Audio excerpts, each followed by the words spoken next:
It's great to be here with my very, very good friends. And, you know, last night we got to talk about this a little bit, that private lives are public issues. And how we connect those two are extremely important. So what we thought was, this is supposed to be a campfire. We're going to do a little bit of storytelling about how we got to this work. And as Tish James said yesterday, what keeps that fire in our belly. And then I'll ask you some questions. So Reshma, will you start? Tell me about what got you into the work and what keeps a fire in your belly. Oh my God. I think what keeps the fire in my belly is, you know, a better world for both my children and the girls that I teach at Girls Who Code. I got into this work because in 2020, I started the year with Girls Who Code having a Super Bowl ad. You know, we were going to teach more girls than we had ever had before. I was having my second child, and I was having him via surrogate. So I was really excited to take my paternity leave because I was anxious about all the time that I had missed not having him in the womb. And then a few days after my baby Sai was born, the pandemic hit. And I found myself having to go back to work when my baby was 3 weeks old, homeschool my kindergartner, and save my nonprofit from being shut down. Because when pandemics or we have crises, the first resources to go are to women and girls. My entire leadership team were all working women, and we would just chat each other and say, you know, we'll do that event, we'll have that program, we'll launch that campaign, just hold on. But when the schools open in September, everything will be fine. And then I remember that September when the schools didn't open, and my son goes to a public school in New York City, and I got a note from the Department of Education basically being like, congratulations. We're coming up with this idea of, you know, homeschooling, where you get to like log on your kid on Zoom, you know, at 9 o'clock, 10 o'clock, and 11 o'clock. And I remember thinking two things. The first thing was so naive, which was, wow, like, aren't they going to ask me? You know, as Eve talks about, the United States has time and use studies. And so we knew in March and April and May who was doing the homeschooling, who was going to have to supplement, you know, their paid labor for unpaid labor, moms. And so when they made that policy decision, because again, other nations went in a different direction, they never closed the schools, or they did it differently. They didn't even think about us. And that terrified me. And the second thing is that you saw in that December, just millions of women now permanently leave the workforce. And, you know, as the CEO of Girls Who Code, for 10 years, I had been trying to close the gender gap in tech. And what you forget is that we actually had parity in tech in the 1980s, and then we pushed women out. And so similarly here, we started the pandemic with 51% of the labor force being female. And then we pushed millions of us out, mostly women of color. That entire December jobs report were all Black women. And so the point is that you can't lose that many jobs that quickly and think it's an on and off switch. So I remember sitting there being like, where's the plan? Like, someone's got a plan. Like, where's the plan? And there was no plan. And when I talked to my moms in my PTA, because of course, as a mom's, right, I'm also president of my PTA, right? I was like, well, what do you need? And it was very clear. I need paid leave. I need affordable childcare. I need some cash, right? Because to pay for my kids' shoes or to pay for the mortgage, whatever it is, I need schools to open up safely. So the things that we needed were so clear. And so I ended up drafting a Marshall Plan for Moms op-ed just out of anger. And, you know, it has bled into a movement. But the last piece, and then I'm going to be quiet. The other thing that inspired me were my girls. You know, I've spent 10 years of my life teaching 450,000 girls to code, half of which are Black and brown and half of which are under the poverty line. And what happened in the pandemic over and over and over again was an email from one of my students saying, Ms. Saujani, I'm not going to college this year. I'm not going to major in computer science. I'm not going to be able to go back to school because girls of color became caretakers because their moms were essential workers and they weren't able to daycares were shut down, elderly parents couldn't come in. And so I saw a generation of Black and brown girls disappear. We love in this country to go to Africa and India and other places about like letting girls learn. We need to let girls learn here. And the way we do that is by building infrastructure. And so that was the other, for me, big motivating piece in building this, my new organization, Marshall Plan for Moms. And pay up and writing your book, Pay Up. Yeah. So thank you Yeah. for that. I bring it with me everywhere as a companion. That sounded really weird. Kristin, tell us about how you came into this work and what keeps a fire in your belly. It's such a big question because there's so much that brings each of us to this work. For me, the wake-up aha moment was when I had my son, and he was born with a primary immune deficiency, which meant that he couldn't be really in childcare because other kids would get him sick. It also meant that I lost my job because I didn't have any paid family medical leave. And so I was home and with a child who was really struggling. Sorry. Thank you. We see your invisible work. Thank you. Thank you. Oh, yes. Okay. Sorry. Okay. Okay. Hello again. It's a campfire. I was home with a child who was struggling, where a minor cold meant a hospital trip. And so I had been working in politics, and I felt so isolated that I did what any rational person does. I called the U.S. Census. And I said, hello, how many moms are there out been pushed out of the labor force because we don't have access to any paid family medical leave, because we don't have access to affordable child care, particularly for high-needs children, because we don't have a care infrastructure? How many people are there out there like me? That was my call out into the dark. And they said something very important that has stuck with me. They said, we don't know. We don't count unremunerated labor. And from that point in, I dove in and I said, well, what's happening with women in the labor force? What's going on with women in the labor force? And I found out that women in the labor force, being a mom is a greater predictor of wage and hiring discrimination than being a woman. And because of structural racism, women of color are experiencing compounded wage and hiring discrimination to the point that black women are earning just 52 cents to a white dad's dollar, and Latina women are earning just 46 cents to a white dad's dollar. That is a level 23 situation. That is a situation that was a wake-up call for me. It was a wake-up call for so many people that came together to help start Moms Rising. And we started Moms Rising with the goal, the vision that we could build a future where everyone can thrive, that we could take the power of moms, that we could harness the power of moms. And to show you the power of moms, I'd like to have everyone in this room who is a mom. Can you raise your hand? Okay, now everyone who at any point in your life has ever had a mom or has a belly button, could you raise your hand? This is our movement.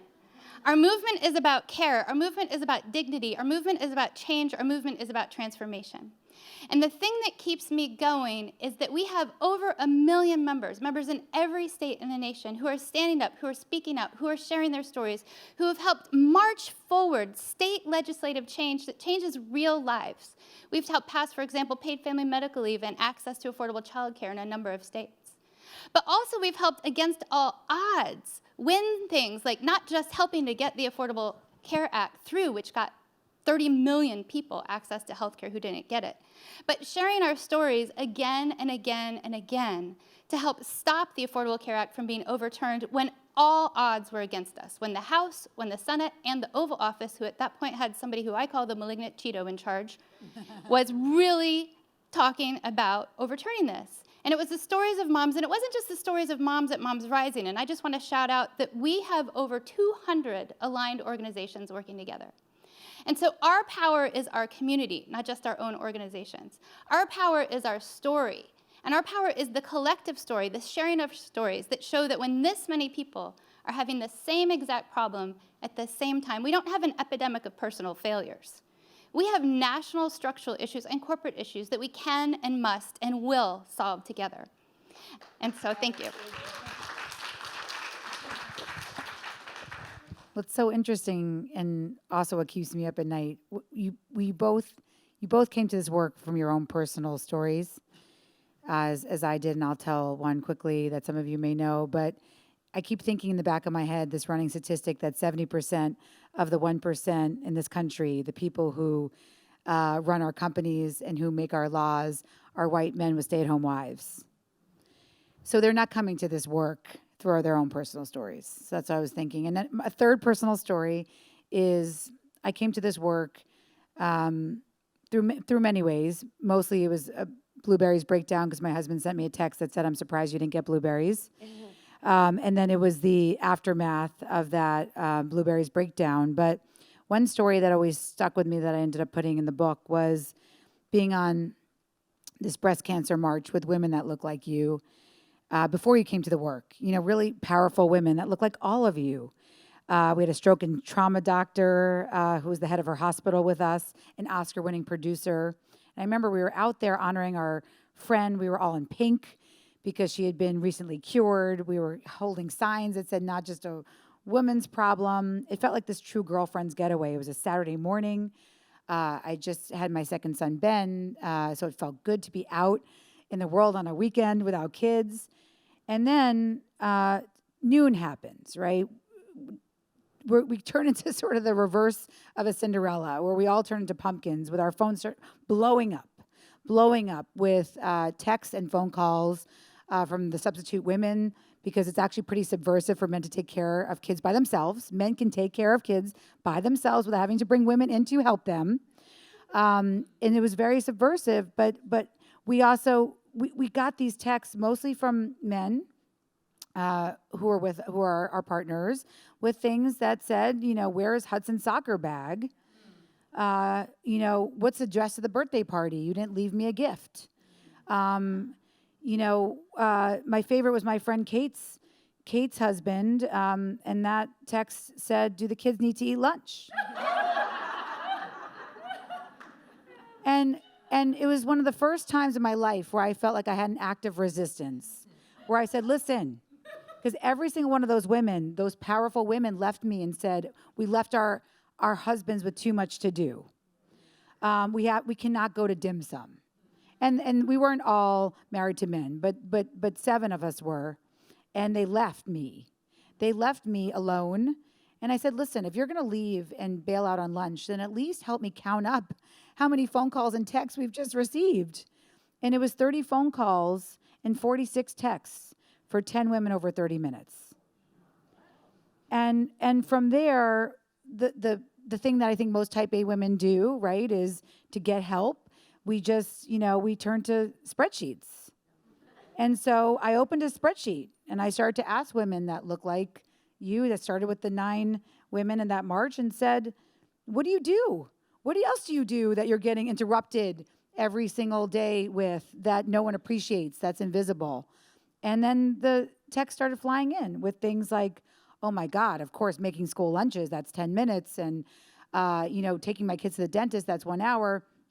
But then people I didn't even know started to contribute by saying things like, "Whoa, oh my God, you forgot Girl Scout cookies ordering in sales. That's 5 hours. What about Elf on the Shelf? That's 20 nights times an hour." My favorite was, "Well, you say 2 minutes for sunscreen, but what about 30 minutes for the chase?" And that turned into the Should I Do spreadsheet, 98 tabs. But lists alone don't work. That's what I've learned over the past 10 years. And so I came to this work by understanding that lists alone do not work. And we've been making lists for 100 fucking years, and we cannot have help in the home if somebody says, "I will help you if you just tell me what I have to do." Or you remind me. And so what we do know, though, is systems do work. And when you can take systems at the home and you compare it with childcare and you can compare it with women lived experience that look like us in office, we are unstoppable. And I want to know, Reshma, from you, what are you doing? Tell us here about the call to action, what you're doing with corporations to start really galvanizing Marshall Plan for Moms into action. Yeah, I mean, I've run for office twice, and from my perspective, I just think that I can't wait for Congress to grow a heart. And I've been waiting for 2 years now. And if it was, you know, when you see this kind of havoc that's created, you know, on women, on families, you know, the 40+ million children that put into poverty because they let the child tax credit relapse, and you still can't get those people to actually act, well, I'm not waiting for you. And I don't think you all should either. I know we have to keep fighting, but we also need a plan B. You know, we need to have a plan B. And I think all of us have a role to play, And I know, Kristin doing incredible work to continue to put the pressure on. You're, having the conversations that we need to have in the home. But I feel like the opportunity is our workplaces. So here's the reality. Workplaces have never been designed for us. They never wanted us. And, we were only allowed to go into the workplace after World War II when they needed to have us, and they tried to push us out again. So everything about the design of workplaces, from the fact that workplaces are 9 to 5 and schools are 8 to 3, were built for a man who had a woman who stayed at home. And the implicit deal that we've made is that you can come to work, but just don't tell me about being a mom, right? Don't put a picture up of your child. Don't tell me that you have to leave to take them to the doctor. Just pretend that they don't exist. And part of the joke of corporate feminism, which I think became very real to any of us who have children or young kids or taking care of elderly parents, for me, it's like I had 2 little babies in the pandemic, running it, working full time, and it nearly killed me. And I have help, right? And I learned the hard way that, having it all is just a euphemism for doing it all. And that we simply can't color code our calendar or get our mentor or a sponsor, and that's the way that we get to equality. That is a lie. And we've been told over and over and again that we have to fix ourselves instead of fixing the structure. Think about everything you read. Lean in. Confidence goes, do a power pose before you start your day, right? It's all a fabrication and a lie. The reality is that we've never built workplaces so they don't work for us. So the question is, we've treated women in the labor force as a nice to have and not a must have. And so in the middle of the Great Resignation and 4 million jobs 4 million people quit their job every month, 11 million open jobs, they are desperate for us, desperate for moms. We can't function. So we have an opportunity to ask for them to subsidize and pay for our childcare. We're building a movement. I'm launching a national business coalition. Next week, my goal is to go from 10% of companies subsidizing childcare to 100%. And when I say I'm going to do something, I'm going to fucking do it, right? So that's happening. You know what I mean? Paid leave, it's not enough just to offer paid leave, but who is taking it, as the work that Eve has been working on. If you gaslight men when they take leave, you basically exacerbate gender equality at home. And we know if gender equality is exacerbated at home, it's exacerbated in the workforce. And so the implementation of paid leave is critical. And we have to put pressure on companies to do it. The third thing is, I think that the new resistance movement is the workforce. If you notice, right, there's this massive pressure to return to the new normal over and over. I mean, they're literally putting keg stands and like wine bottles and, just to come back to work. Well, no one wanted to be there. People of color didn't want to be there because they didn't want you know what I mean? There's a ton of microaggressions made against Black and brown people at workplaces every day. Trans, binary, nobody wanted to be there except white men. So we have to resist this pressure to go back. And we have power to resist this. Now, I want to just leave with 2 interesting options. So, one, if you've seen, basically in 22 states, women without children are basically making more than men, because young women without children have walked in and said, "I would like more, and your corner office, please, now," right? So, but the reality is us as moms are still breastfeeding in closets and apologizing when we have to leave the office. We have to recognize that we don't have to be martyrs. We don't need to have permission. This is our moment. We can demand change. And when we start to demand change in our workplaces, we will demand change in Washington. And, the second example I think IVF is a great example. 5 years ago, 3 companies offered IVF. 3 companies. Now it's 100%. What happened? Women and men started going to their offices or on interviews and saying, "What are your fertility benefits?" And then HR would come back and be like, "A lot of people are asking me about fertility benefits. What are our fertility benefits?" And it changed overnight. The same thing can happen with childcare. It's exactly the same thing. It's just like managed healthcare. You would not work for someone that didn't pay for your healthcare. You should not work for someone who doesn't subsidize some form of your childcare or provide some sort of childcare benefit. So we have this once-in-a-lifetime opportunity. We're never getting this moment back, never, to change things. And so now's our time. Yes. So, Kristin, take us home with, we're all, I was thinking about the Great Resignation, and actually I think there's another Great Resignation, which is that, Democrats and people who are scared of what's happening in 2022 already think it's going to happen, that we're going to lose the House, even though it hasn't happened yet, that we're going to lose the Senate, that we're not going to have, that the Cheeto is going to be president again. I mean, so instead of being resigned to this happening, what can we do? Reshma is absolutely correct. Now is our moment. And the moment that we succumb to cynicism, we have lost that moment. What we need to know is now is the moment to double down, to triple down on making our voices heard, to double down, to triple down on making sure we are registered to vote and have not been pushed off the voter rolls, to double down, to triple down on calling each and every member of Congress, House and Senate, to tell them to keep pushing forward, because there is still hope. We still see momentum on the reconciliation package for the care infrastructure to move forward. And that momentum is there because of you, because of hundreds of organizations, because of moms, dads, people of all genders reaching out to their members of Congress. Moms Rising has over 1 million members who made well over 1 million constituent contacts just on Build Back Better alone. And we cannot discount the fact that we did get it through the US House. That would never have happened before the pandemic. The pandemic laid bare what we all knew. Our care infrastructure was hanging by a shred. In fact, the pandemic unraveled it all together. More than 16,000 child care centers flat out closed.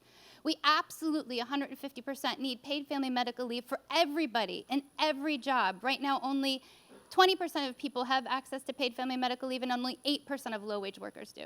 We absolutely need child care to cost no more than 7% of any of our incomes, and we need free universal pre-K. We absolutely need home and community-based services for people with disabilities and our loved ones who are aging. We 150% need the monthly child tax credit to come back, because that just lifted 40% of children out of poverty, the largest single-year success of moving children out of poverty in the history of our country. What does that policy show? It shows that when we build together, when we pass the policies that we know matter, we can make monumental changes. That is proof of concept right there. We absolutely also need to push through, and this is moving, and this could pass, the Momnibus, which is addressing maternal health inequity, the fact that we are the only World Health Organization that has increasing maternal mortality, meaning more women are dying in childbirth, and that Black women are dying 2 to 3 times as often as white women in childbirth. That is not okay. Those policies are moving, so there is hope. Now let us define hope. Hope is not sitting around and thinking it's going to happen without our engagement. To me, hope is optimism and really hard work at the same time. For me, hope is waking up each morning and thinking, how can I make that call? How can I push a little bit more? What can I do a little bit better every day? And so I just invite everybody to text "We Care" to 747-464 after you leave. You don't have to do it right now. And you will be directly connected to your U.S. Senator. And I invite people to share your story with the staff who will answer. Of course, you won't get your U.S. Senator, but the staff will answer. And share your care story. And I'll leave you, it's We Care, WECARE, to 747-464. And I just want to share something that is giving me hope right now. For Mother's Day weekend, Moms Rising decided just a couple weeks ago that we were going to filibuster the Congress instead of being filibustered by them. So we opened up for stories to come in from our members, and we decided we were going to do 8 hours of content at 1 to 3 minute stories, just people sharing their care story after care story. As of this morning, we have exceeded 8 hours of stories of moms from every state in the nation, dads, caregivers, sharing why we need that care infrastructure. Because just like we need to build bridges and roads to drive on to go to work, we need to build a care infrastructure so parents can go to work, so children can thrive, so we can have an economy and businesses that win, and importantly, so care workers, all kinds of care workers in every sector, earn living wages. So now is our time. I 100% agree with you, 150%, 500%, and I'm so excited to be with all of you in this moment, in this movement, because we have had an awakening as a nation outside of this room, and so us planting the seeds of that awakening, keep the pressure on, not believing the media when they say things like Build Back Better or the policy that will now formally be known as Build Back Better, but will come back as something else, is done.